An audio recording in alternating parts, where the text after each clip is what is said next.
கை கொண்டு போதிக்கிறவனோ பரலோக ராஜ்யத்தில் பெரியவன் எனப்படுவான். இவைகளை கை கொண்டுன்னா என்னது? வசனம் படிக்கிறோம், அப்படியே மனப்பாடம் பண்ணிட்டு அப்படியே விட்டுறக்கூடாது. அதை நம்ம ஃபாலோ பண்ணணும். அதுக்கு தான் வசனம்லாம் இருக்குது. சரியா?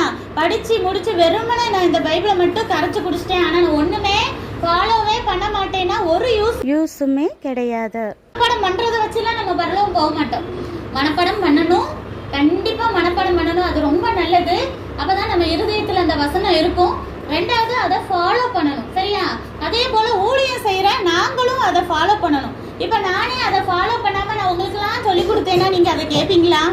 இப்ப நானே உங்களுக்கு பொய் சொல்லவே கூடாது, ஏசப்பா அப்படி ஒரு கட்டளை கொடுத்துருக்காரு. 10 கட்டளையில ஒண்ணு பொய் சொல்ல கூடாது அப்படின்னு சொல்லிட்டு நானே வாய்க்கு வந்ததெல்லாம் எப்ப பார்த்தா பொய் சொல்றேன் வைக்கிறேன்னா நீங்க என்ன செய்வீங்க? அங்கிட்டு போய் ஏன் முன்னாடி சொல்ல மாட்டீங்க? சின்ன பிள்ளைங்கன்னு அங்கிட்டு போனேன்னு என்ன சொல்லுவீங்க? இந்த அக்காவே வாய் நிறைய எப்ப பார்த்தாலும் பொய் சொல்லிக்கிட்டே தான்ப்பா இருப்பாங்க, இவங்க நம்மள சொல்றாங்க பொய் சொல்லாதேன்னு சொல்லிட்டு அப்படி கிண்டல் பண்ணுவீங்களா மாட்டீங்களா?